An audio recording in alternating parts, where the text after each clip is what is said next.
haddaba maqaalkaasi waxa uu ku bilaabayaa mar kasta oo ay dhacayaan doorashooyinka guud ee dalka UK waxaa jirta degmadan oo dadkeedu aanay u codaynin xisbiyada waaweyn ee tartamaya waxaana dhalatay aragti ah in codka ay dhiibtaan dad gaadhaya 80,000 oo qof oo degan degmada Buckingham aanu meelna codkaasi gaadhin isla markaasina uu noqdo mid khasaara tan iyo sanadkii 2005 sababta ayaa lagu sheegay inay ugu wacan tahay in xildhibaanka degmadaasi ka soo gala uu yahay Mr John Bercow oo muddo 10 sano ka badan ahaa afayeenka aqalka communist-ka dhaqan muddo dheer soo jiray ayaa ahaa in xisbiyada ay ku heshiyaan in afayeenka baarlamaanka aan lagula tartamin degmadiisa isaguna uu noqdo qof aanan xisbi u gaar ahayn oo xisbi aan ka tirsanayn markii ugu dambeysay ee ninka la soo doorto ayaa ahayd sanadkii 2017 wuxuuna helay 65% taas oo u dhiganta codadka ay dhiibteen 25,000 oo qof nin magaciisu yahay Phil Harris ayaa bilaabay olole uu ugu magac daray codkeena dib u soo celiya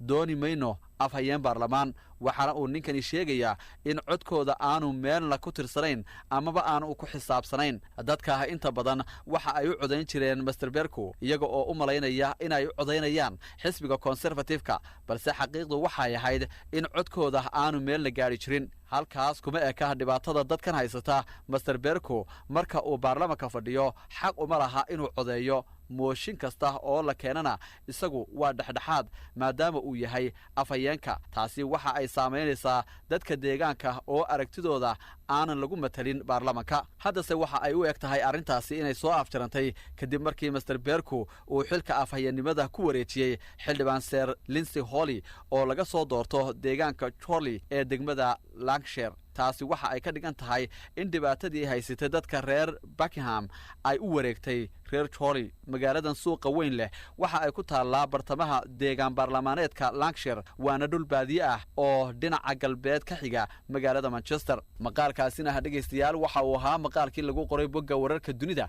ee wargeyska Dawan cadadkiisii soo baxay maalintii Arbacadii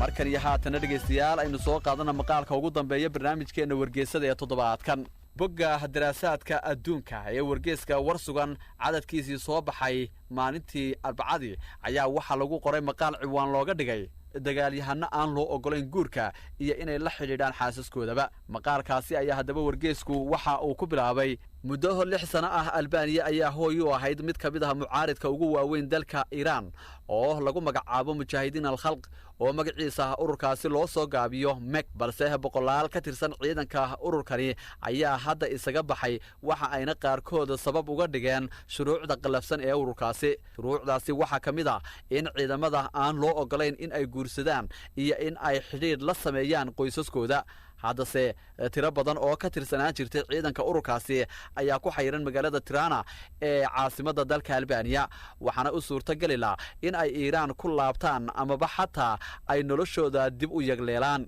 lama hadlin xaaskayga iyo wiilkayga muddo ka badan 37 sano waxa iyaga la tahay in aan dhintay balse waxaan u sheegayaa inaan noolahay isla markaana aan ku noolahay dalka Albania waa ay ooyeen ayuu yiri Joram Mirsay oo kamid ah ragga isaga baxay ciidamada ururkani mucaaridka Joram Mirsay ayaa sheegay in uu aad u murugooday markii ugu horeysay ee uu telefoon kula xidhiidhay qoyskiisa kadib sanado badan oo aanay wada hadal hadda waa 60 jir wuxuuna xerada military ee ururka MEK ee ku taala duleedka Tirana ka baxsaday 2 sano ka hor hadda waa shaqo la'aan waxaana uu ka qoomamaynaya wixii uu hore u soo maray isaga oo sidoo kale ku eedeynaya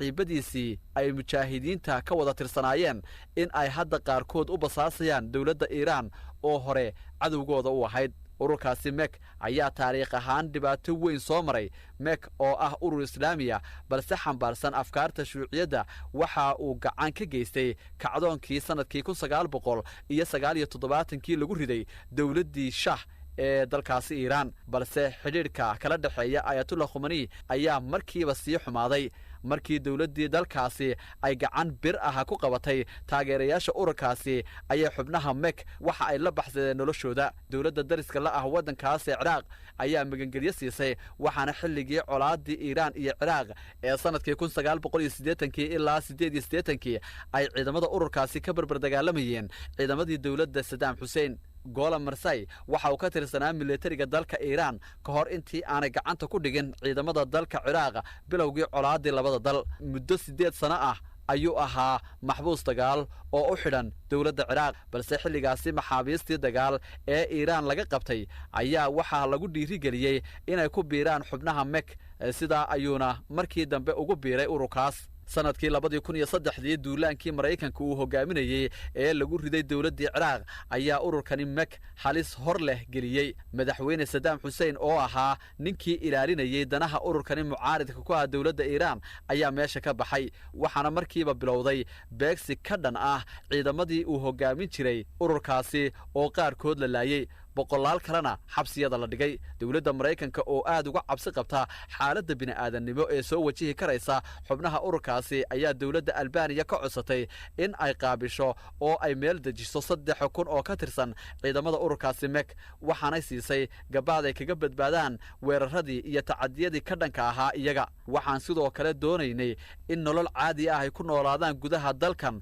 oo aanay la kulmi doonin dhibaato iyo weerar midna ayuu yidhi Lulsim Basha oo xilligaasi ka mid ahaa dawladda Albania haddase mucaarada inkastoo reer Albania ay caan ku yihiin inay isku qabsadaan wax kasta haddana mucaarad iyo muxaafidba waa ay ogol yihiin in xubnaha ururkaasi reer Iiraan ay dalkooda ku sii noolaadaan ciidamada ururkani ayaa Albania xilligaasi u arkayay meel wanaagsan oo lagu noolaan karo Golan Marsay waxa uu xataa la yaabay carruurta yaryar ee dalkaasi oo dhammaanteed telefoonada gacanta wada sita ciidamada ururkani ayaa markii hore la dejiyay guryo ku yaala meel u dhow magaalada caasimadda u ah Albania balse shuruucda qalafsan ee ururkaasi ayaa sababtay in tiro badan oo ciidamada ururkaasi ka tirsan ay isaga baxaan ururka markii ay joogeen gudaha dalkaasi Ciraaq mas'uuliyiinta ururkani waxa ay aad u xadideen nolosha gaarka ah ee ciidamadooda taasi ayaa sababtay in mararka qaarkood ciidamadu ay si qarsoodi ah ula xidhiidhi jireen qoysaskooda